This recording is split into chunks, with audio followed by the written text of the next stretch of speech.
think we need to be very mindful about how we use the technology. In my space, in education, the way that I think about that is, what can I do to enhance the human? What can we do to enhance the humans? We'll try to answer this question while we immerse ourselves in the world of education with Erez Tocker, CEO of Trinity College London, a true expert in the field who has navigated startups, large companies, and now leads an educational institution with 150 years of history behind it. Erez offers a unique perspective on how to innovate in a sector so deeply rooted in tradition. From the challenges of startups to the resistance to change in large companies, we'll discover how technology, and particularly generative AI, is opening new paths for personalized learning. There will be plenty of food for thought on the impact of the pandemic and how different cultures influence the adoption of new technologies. An episode rich in history, vision, and practical advice for those who want to drive change in the world of education. So, let's go!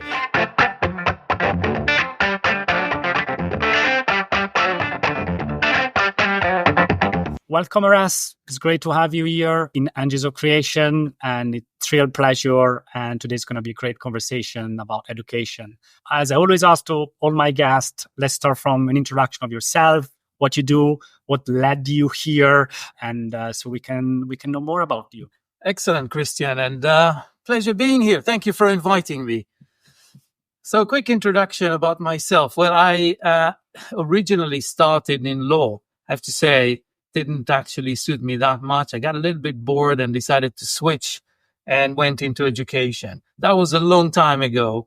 I like to say the turn of the century. So it's been a while that I've been in education, various companies, from small startups to very large companies in different types of education. So languages as well as other types of education like maths and reading and things like that.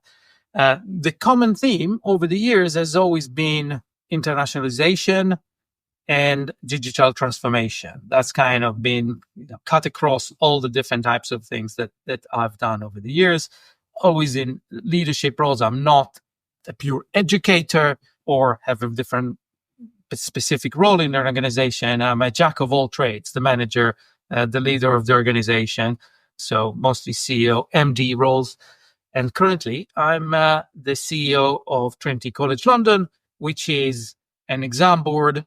It's been around for a very long time, over 150 years, delivering exams in music, drama, and English language. That sounds really interesting. And also we're talking of a fairly old organization, as far as I understand. I would say rooted into the origin of the field.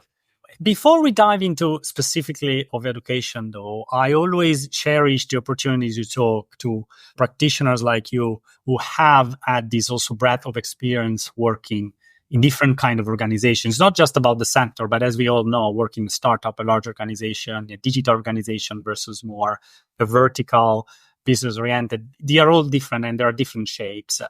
And so I will start from there and trying to get your thoughts on really how do you innovate and you foster innovation inside an organization, especially from a leadership role as you historically have been into. So how hard is it to innovate in organizations, and what are the difference among the different sizes and the different experiences you have? If we think about the sizes and then say, okay, what's easy or hard to innovate in different organizations. Obviously, this is my experience. So the people might have different experiences. So startups, when I did a startup, obviously the good thing about that, you can do whatever you want. I mean, you run the startup, you decide what your idea is and you run with it, and you can pivot very quickly. Nobody's there to tell you not to do that. And the team is small enough to get everyone quickly change course. The challenge is you don't have cash. So when you want to innovate, you have to be incredibly lean. So sometimes you can't afford things that are kind of other people think, oh, that's basic. Obviously you should be doing that, but you just can't because you can't do everything. You're incredibly, incredibly limited. in addition to that, that may be more specific to the education sector, where you have to go, you build something, and then you have to go and you have to get, attract the teachers and education organizations, governments, and things like that. If you come as a startup, you don't have a lot of cachet in the room, basically. There are thousands of you that are trying to penetrate the school walls, and you're one of them, and it's very difficult. So you have to try to be creative in how to actually get your solution to market. It's similar in other industries, of course, but in our industry, there is there's more importance to reputation. So that's kind of in a very small organization. If you go to the other extreme and we talk about very large organizations that are trying to innovate, I think that's also similar to other industries. The problem is that you have clunky big organizations. You're trying to do something like innovation, which requires a lot of agility. It requires speed. It requires risk taking, all sorts of things like that. Whilst the organization is not built to that at particular size, so it's harder to do the innovation in that space. Obviously, if you want to do innovation and the organization wants you to do innovation, the organization can allocate resources and just flood you with money and resources. And it happens in lots of places where you see millions going into innovation to do something. Because the question of whether it's effective or not, that's a different one. But you can see some big money going into innovation in some of these organizations, if there is the political will within the organization. The challenge is, obviously, again, it's clunky. And there is another challenge inherent to many organizations, and I've seen that so many times, is that there is the core business and the people that take care of the core business. And it's been running like this for a very long time. And then you come with an innovation and they think, A, this is a gimmick. Why are you presenting this? We're a serious business. Don't come with gimmicks to this business. Second thing, we're making all the money. You're just spending money and you're never going to make money with this gimmick. So they don't like it. So it's the whole organization immune system where the people say, we are for innovation. We like innovation. We like to do innovation. The whole immune system goes against that little thing and tries to kill it. And that is a challenge of innovation inside a large organization. And then, of course, then you have everybody else in the middle. Now, that was at a very, very high level. Every organization is different, and some are very innovative, whether they're large or small. So it's kind of a rule of thumb, let's say. That's very interesting. And I clearly relate on my personal experience, definitely also when you speak about a large organization and sort of the pushback you get. And actually, another guest of this podcast, Carsten Lundbye, who works in a actually public utility in Denmark, so which is in a way even theoretically less innovative. He has spoken a lot about sort of innovating at the edge and trying to sort of push things as far away as possible from the core business, exactly to avoid that pushback and sort of allow the innovation to grow instead of trying to make it work immediately with the core business. So that's definitely a good point. One interesting area which I wanted to explore more is that it's not only about the size. So you also work in tech companies, you mentioned, and which often are perceived as these are innovative companies, but actually sometimes it's hard to innovate also in tech. Is it the case? That's an interesting question. Yes, I worked in companies with pretty much tech from the get-go in a way. And now I'm in an organization which wasn't tech for a very long time. But so there are clear differences. Yeah. So naturally you think, in SaaS organizations, the previous organization I worked for was Renaissance Learning. It's the largest SaaS company in K-12. And you can say, yeah, in some ways it's easy to innovate because people think SaaS. People understand the technology. There's a lot of technology in the organization. Everything we sell is technology. Everything we do is technology. We can see the benefit of the technology in the classroom. We can see learning growth and all that. However, where you have a challenge is when you need to change something. So big organization again, relatively, and then you're coming with something new to the organization. Now, the stacks are what they are. The technology, the platforms are what they are. And it's then difficult to make changes because it's so established and embedded that if you change something, it could cost you a lot of money, first thing. The second thing, you can get the same pushback of this is working. Why are you trying to change anything here? This is working. We're making money. Everybody's happy. Why are you trying to change? So you can actually see some of these behaviors also in tech organizations, particularly if you're trying to do something new, which at this particular point in time may not be the big money generator, but could potentially be in the future. Not only, let's say, in technology, but also think about going into a new market. These markets work. Why do we need to divert all our attention? And why do we need to invest in over that? Because we've got everything here. And you say, well, this is a huge market. And, if we spend a little bit of money here for the next couple of years, in the future, this could be one of our core markets. But at the point of inflection, people don't want to move sometimes. Yeah, it's very interesting. There is definitely a human, a psychological element into the fear to change. There is, I believe, some sociological, anthropological reason. Actually, I know there is some person I am very much into, Simon Wardley. It's not only his mapping, which is something I discussed in the past in a few other episodes, but also particular is the way he tends to break down companies' idea, kind of discriminate between the innovators and the ones that work more on sort of changing the process and the ones that actually work more on okay, let's try to work on what it is now and what's the value now. And you can see naturally, as soon as you bring a bunch of people together, which might even be 10 or 20, they tend to break up into these three groups, whether you like it or not. So there must be something in the way tribe that formed hundreds of thousands of years ago or something like that. But we tend to distribute naturally in people that don't want to change and people that want to change. You're touching on two things. One is, yes, it's true. Actually, you know better than me about other industries where big technology companies were disrupted because they thought about the world as static. And the innovators that came from the outside were able to, break that competitive advantage because they could innovate and they weren't stuck on a particular idea, whether it's technology or not. That's the first thing. And the second thing you raised is really important because it's the cultural change that is required in order to generate innovation. You need to bring the team along. So there is change management that is on the cultural side of things. And you're absolutely right. There is that distribution of the people that are happy. They want to run with it. They're excited.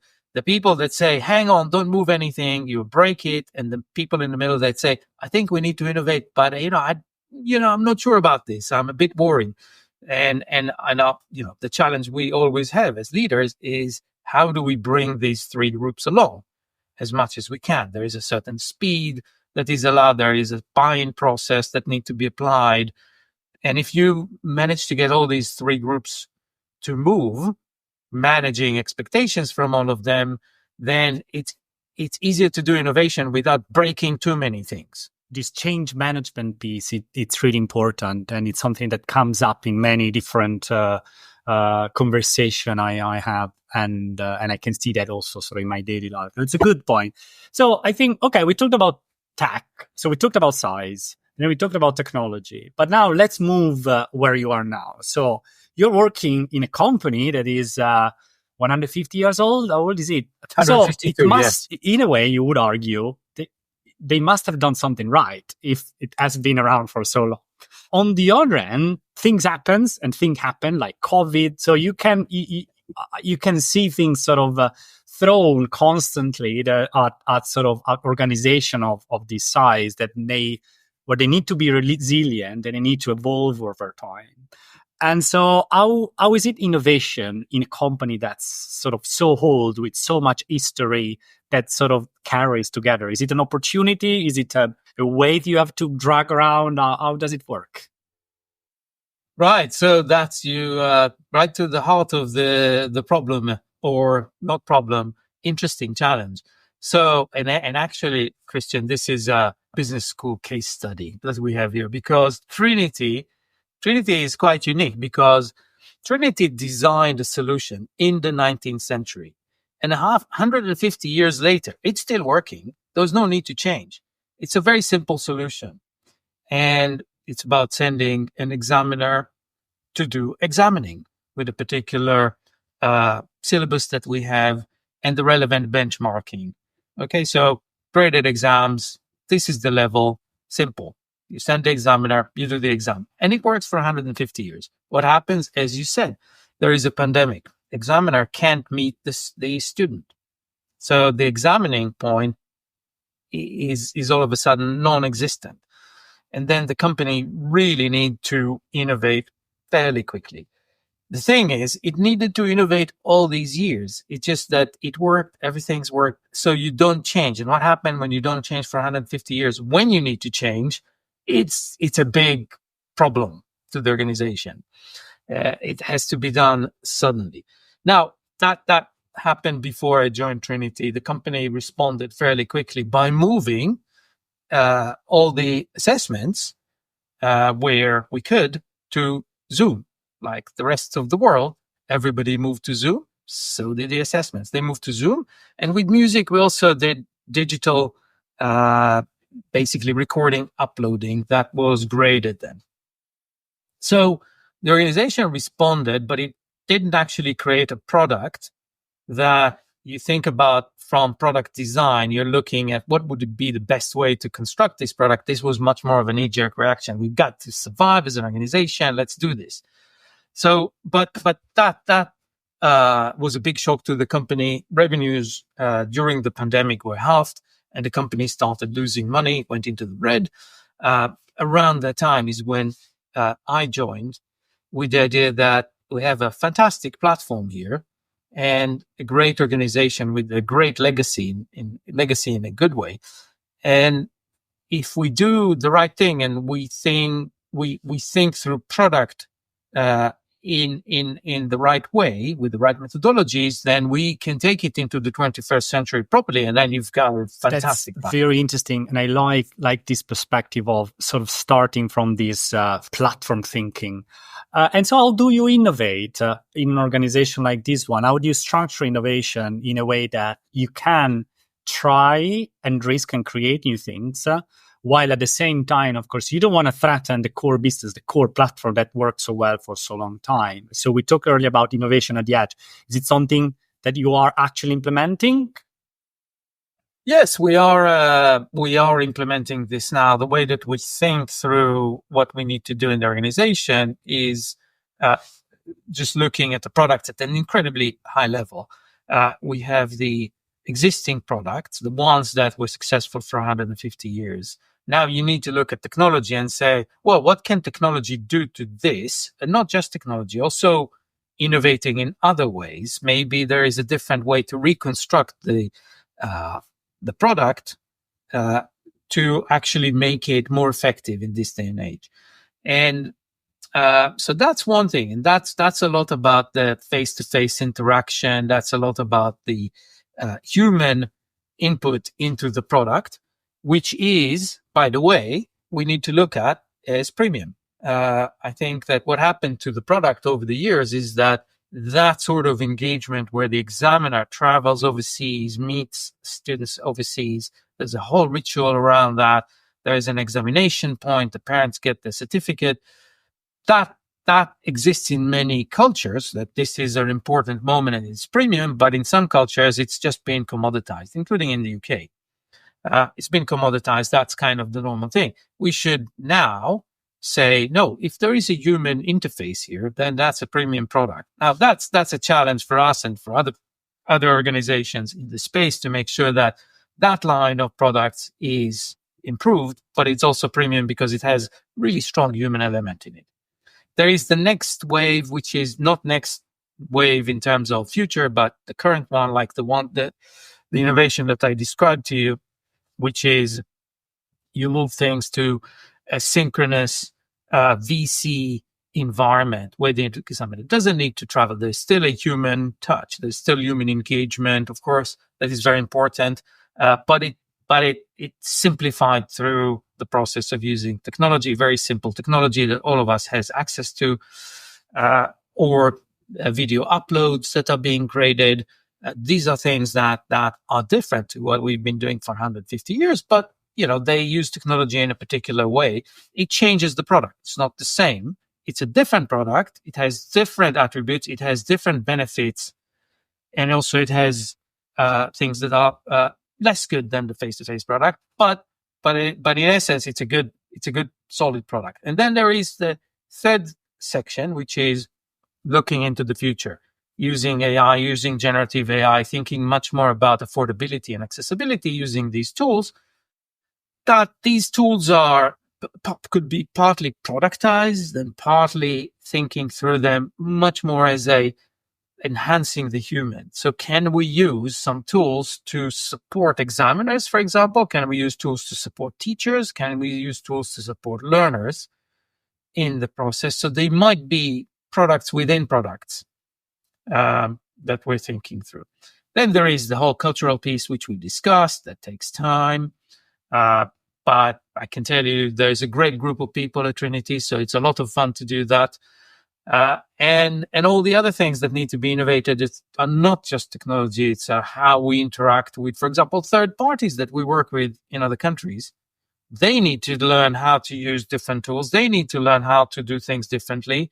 So there is a different process with them, and it's something that requires good relationship management and a good way of thinking through how we're going to operate with them and what's the benefit coming out of it. So there's quite a lot of stuff. Powerful what you're talking about. And of course, what I'm also really taking is that from your position in the company, of course, as an apical position, you can see things really from complete lens of all the different things you have to do together.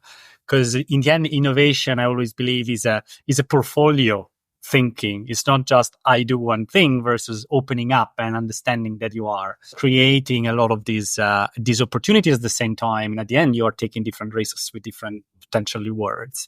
The last thing also that you mentioned was I found very interesting around the ecosystem, because I believe also in a company like yours, like Trinity College, which is so rooted into many cultures really, and is so historical and so big, it's not just by innovating a company, but it's innovating all the ecosystem around you with the partner company and so forth. And that makes me think of another direction, which is really more about the educational industry as a whole. So I think COVID, we touched about earlier, was a bit of a moment of reflection, I guess, for everybody in many industries, not only education. But also comes from my personal experience, as you have discussed, but of course, by far not like yours, but more as an educator, been involved for quite some time on a specific sort of education, in that case, a specific university, Barcelona Technology School. The more I was looking into the model, and actually, I always found BTS, Barcelona Technology School, interesting because it is a model that is trying to disrupt the industry in some way.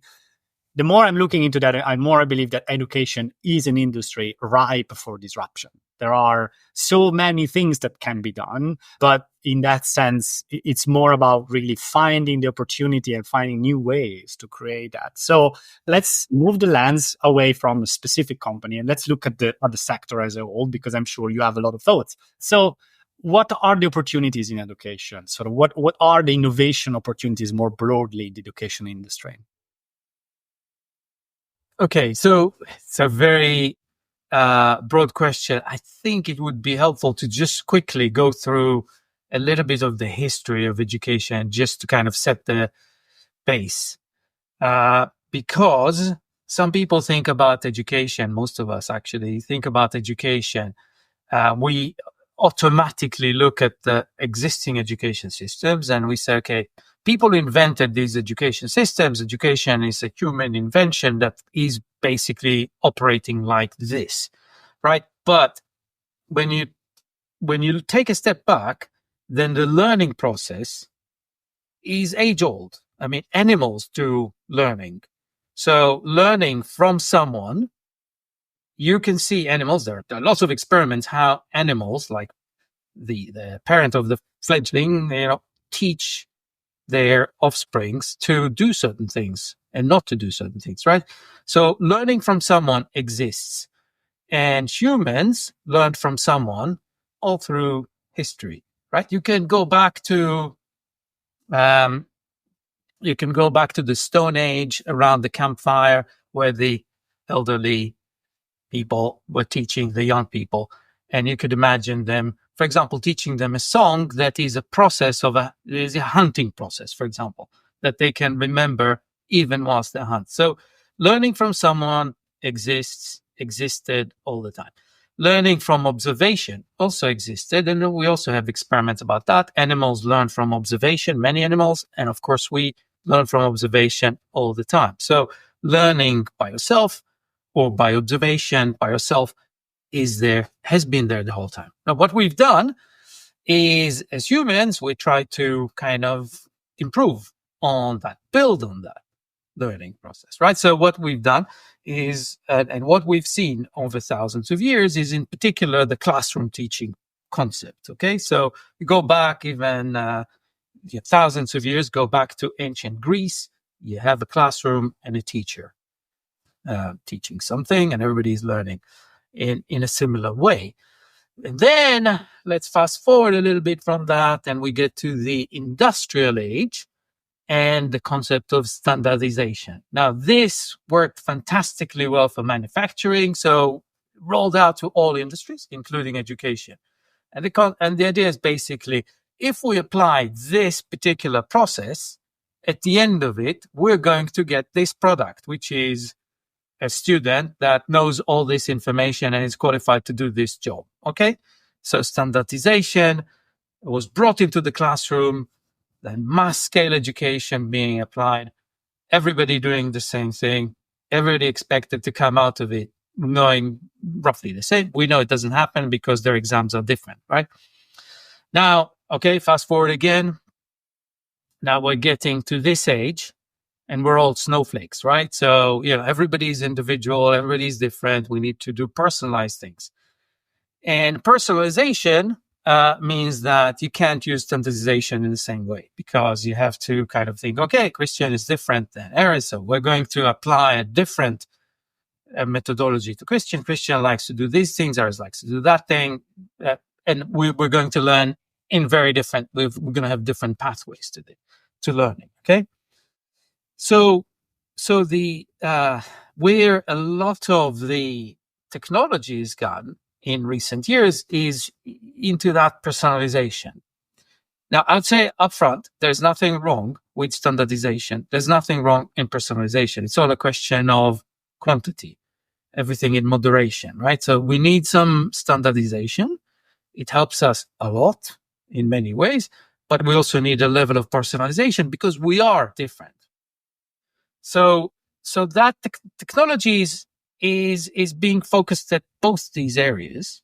So a lot of the learning tools are about personalization. Some of the technology is going into standardization, and it goes outside the classroom. Let's standardize how we administer things in school. School administration, could be standardized to an extent that it makes everything much more efficient, for example.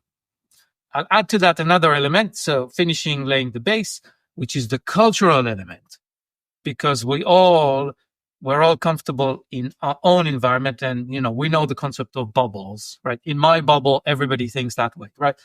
So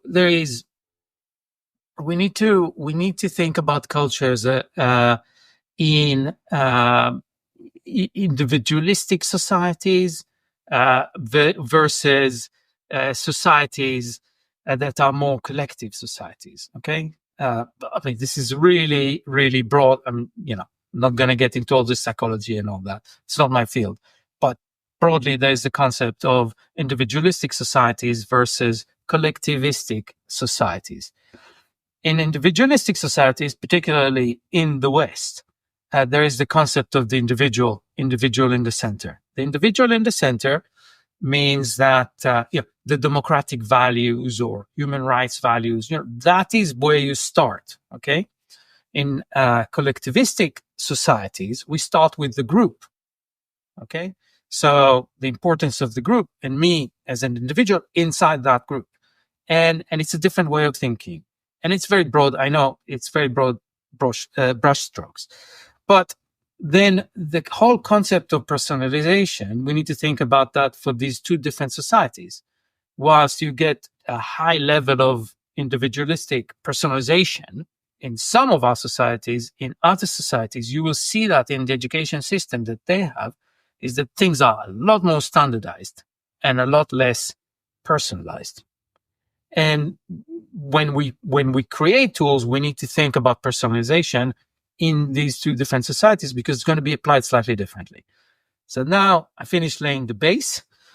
Sorry, that was a little bit longer than I thought it's going to take, but it's important to understand where we're starting from, because if we just talk about personalization, if we just talk about application of technology, then we need to understand how that would work with the history and with the different setups of society. As you mentioned, it is a 2,000 years old industry, so it deserves a bit of time to explain how it lays out and what are all the opportunities. But I think that was great, exactly because there is a history behind, and there are natural elements of our, let's say, our brains operate. It's not just brains, but let's use the word brains, where our humans operate as individual and as collective. And it's really interesting because you pointed out that actually education sits at the center of these human dynamics. In a way, I would go to the point to say, well, when we learn, we actually learn how to be humans. It's sometimes there is also a conversation around when you go to school, you also learn how to behave. You not only learn, there are social elements of social learning, which goes beyond just learning, I don't know, English or math or whatever. You learn how to behave as an individual and in groups when you are in an educational environment most of the times. That was a great baseline, which is giving us a lot of context. And so considering all of that, the standardization model versus sort of this more individualized model, and also the fact that, of course, you have different societies and different implementation, and that sits into those. Where are the opportunities? What's really you think might disrupt the industry in the future? Obviously, the introduction of technology was always there to support better education. By the way, some people wrongly say that teachers are averse to technology. They're not. So even when I was at school, which was many years ago, some of the content that was delivered to me was delivered through a TV, right? A recording. That's technology. That's a simple way, particularly today, we'll say, oh, that's, of course, yeah, that's easy. That's hardly technology. It is technology. It was different than what was being used 10 years before that. It was introduced into the classroom.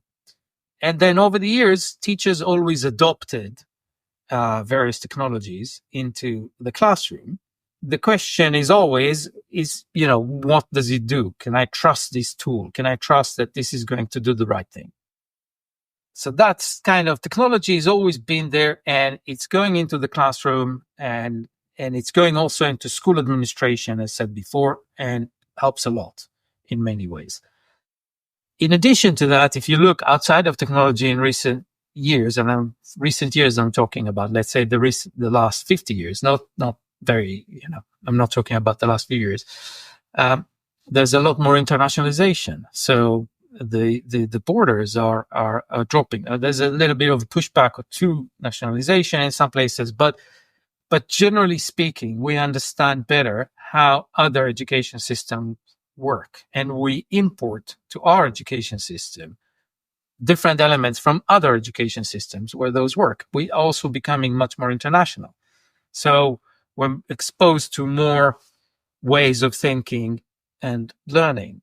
So that is an additional process. It's kind of slow and somewhat linear, but it's definitely there. So if you look at the classroom 50 years ago to classroom now, you will see global influences in the current classroom. Not to mention, in many countries, the student body will be different. So that's kind of a small trend in change. Technology is a much bigger, much faster trend. Now, if you look into the future, so over the years, obviously, there's a lot of technology that went into the classroom, and a lot of tools are already being used right now to run a school. When you look into the future, the big thing, obviously, and it's not only in education, is generative AI. Because there's a lot of AI that already went into education, and I worked in companies where we used AI, and it was incredibly powerful.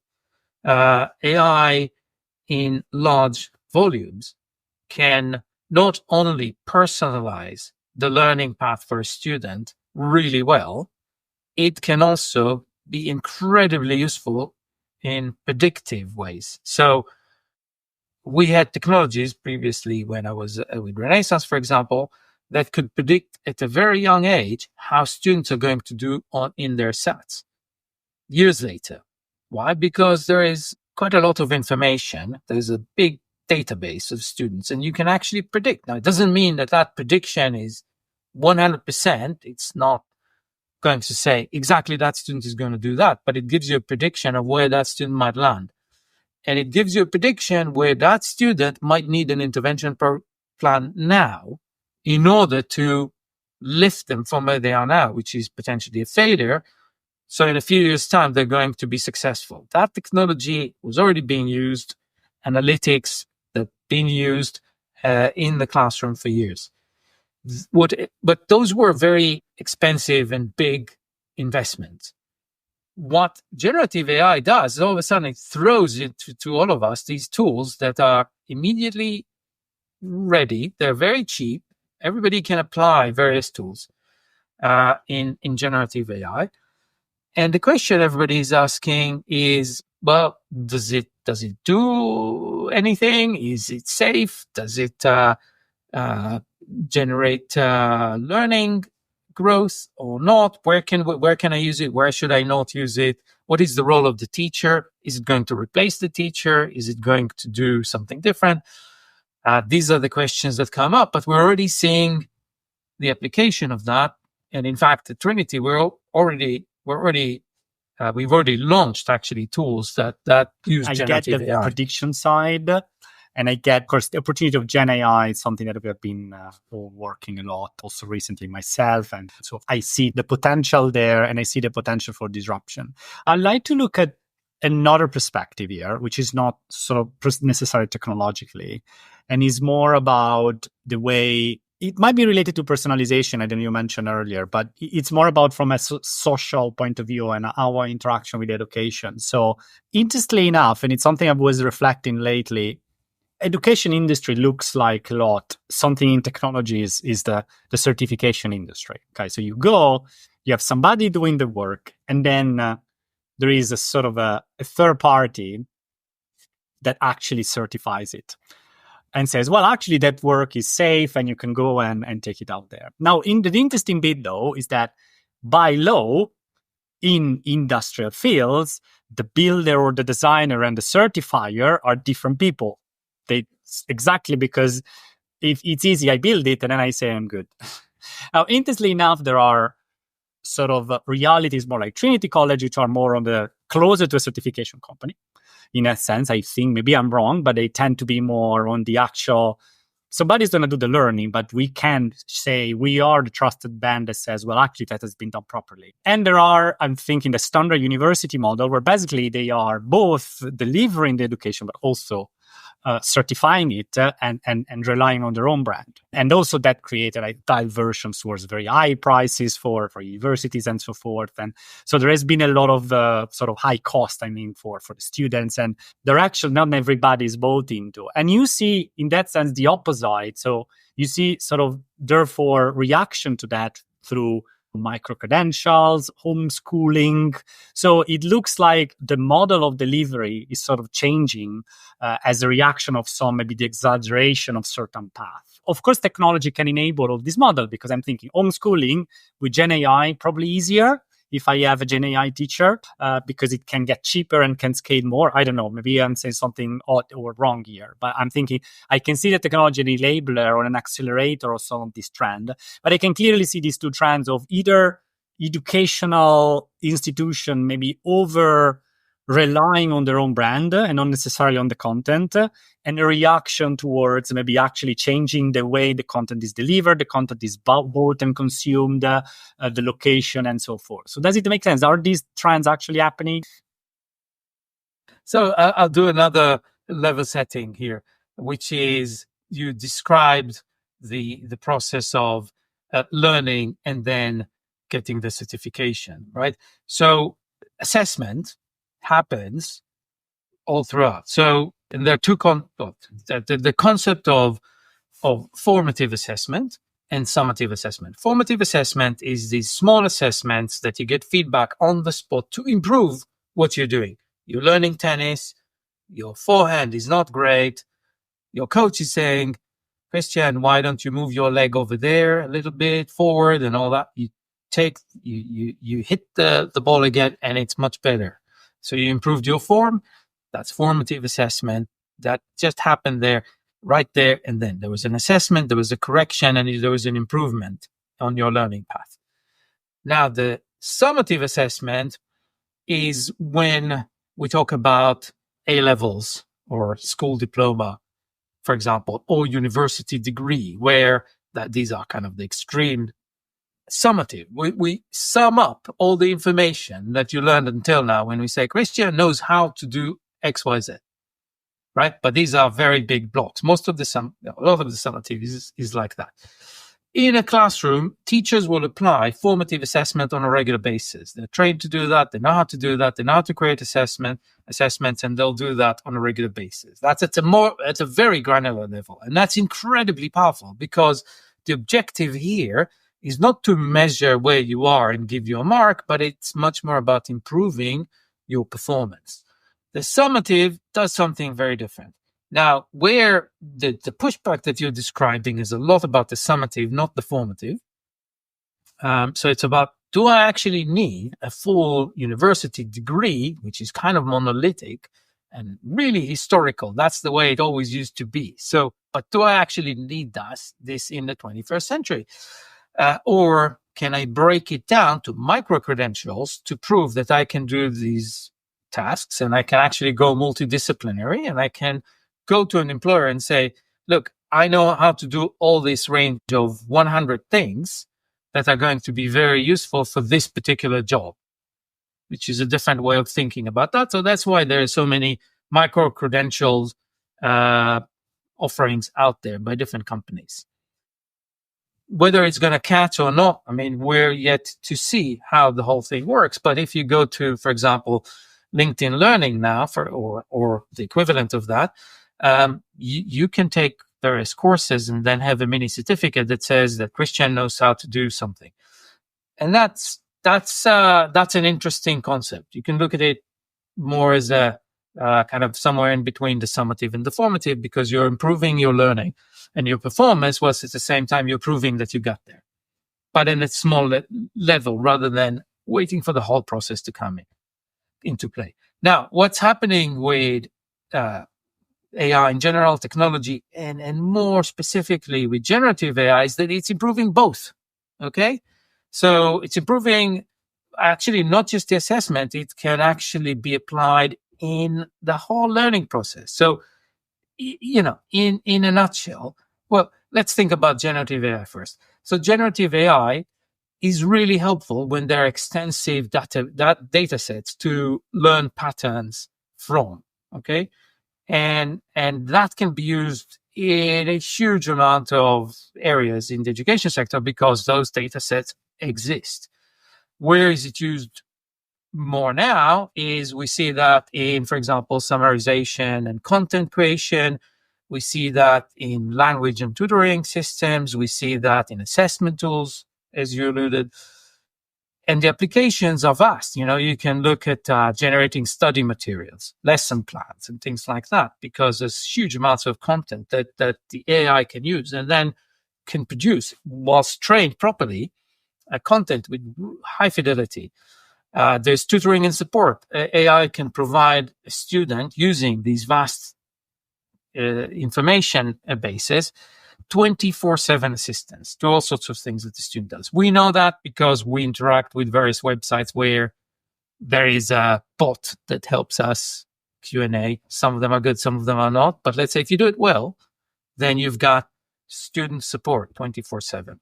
Language learning, like we discussed, AI can assist in acquiring language learning as well as doing translations, pronunciation guidance, and so on.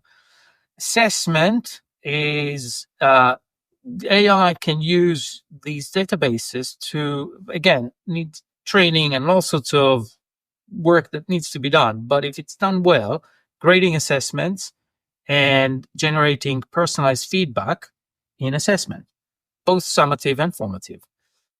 And then we've got interactive solutions because the AI can generate realistic scenarios that we can go into and play a role in, and through that learn in the most ancient way that you can think of.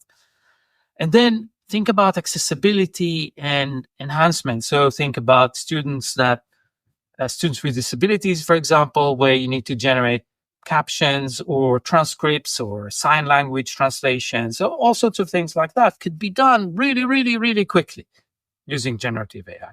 And we're just starting at the moment. So this is where I'm telling you what I'm seeing in being applied in the education sector, but other things might be applied. I want to leave the conversation with this glimpse on the future and what could be. I loved it. And of course, generative AI can be transformative in the education industry. It's something that I completely agree and I truly believe, and it might be the core element for disruption. So as a closing note, as a closing question, as I asked all my guests, in particular, after having talked too much about education, I see that even more relevant. What are for you the characteristics of a leader who embraces complexity?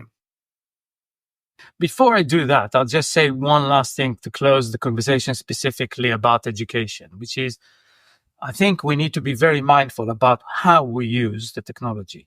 In my space, in education, the way that I think about that is what can I do to enhance the human? You can take the approach of replacing the human, and many companies, startups are doing that. They're saying, why do I need a teacher? I can actually use the AI, and it does that. I think we need to think also about what are the things that we can provide the educator so that the educator can be better. In the same way that, for example, 100 years ago or more, doctors didn't have all the tools and diagnostics they have now. So if you have a pain or chest pain or something like that, you go to a doctor, they say, I studied for 17 years, I know what you have. So take this pill. This day and age, you will say, sorry, I need ECG, I need blood tests, I want a little bit more information around this. You expect that, right? Now, we haven't replaced the doctor. We help the doctor by providing the doctor the diagnostics, the x-rays and all that, so the doctor can be better at what they do. And they're also, many of them are very nice people to meet, and they know how to deal with the psychology of telling you what you have. So you need that. And the same thing is with the teacher. The teacher, we can make teachers better educators if we provide them with the right tools. And this is our job as people working in the education sector, particularly those that are applying technology solutions. We need to see how we can help the educator, how we can help the student. And by that, we also help their families in many ways and the society in general. So I think it's very important because conceptually, we also need to understand what is the raison d'etre for the work that we do.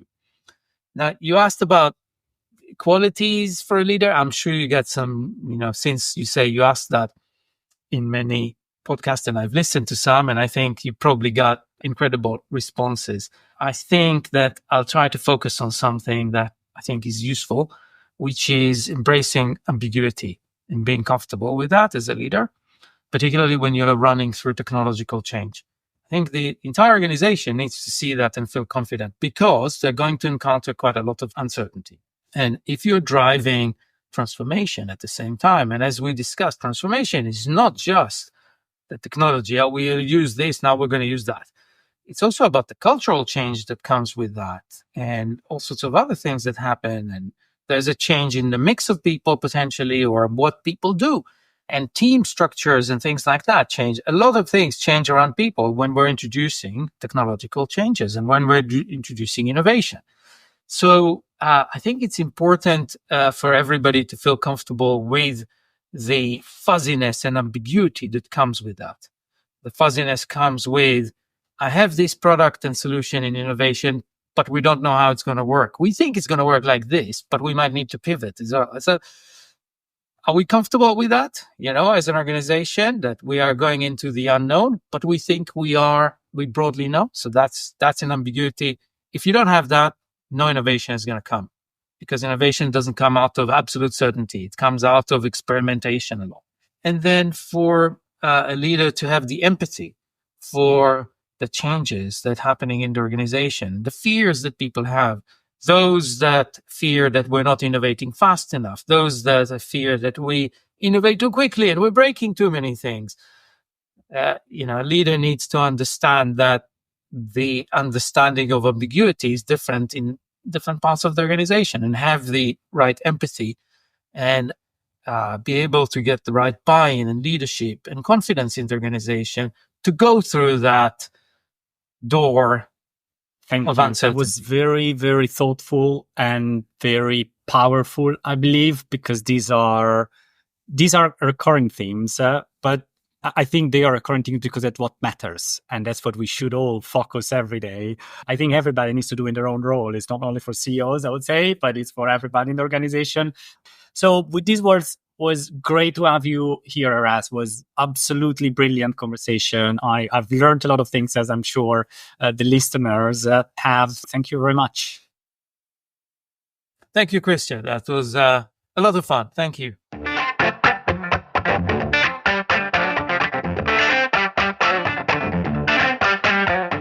Thanks for listening to this episode of Angie's Creation, diving into the complexity of fostering innovation in education with Erez Tocker, CEO of Trinity College London. It was great to learn how digital transformation and cultural change are reshaping the education industry.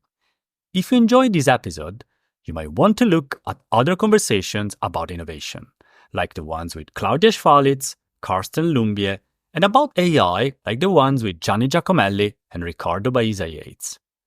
And of course, if you want to learn more, be sure to follow Angie's Creation and please leave us a rating and a review. And don't hesitate to share this episode on social media and with friends and colleagues who might be interested. This podcast counts on you to grow and help other people to understand and embrace complexity, to innovate and create. If you have any questions, comments, or feedback, feel free to reach out to angiesocreations@mastrodonato.com. See you for the next episode.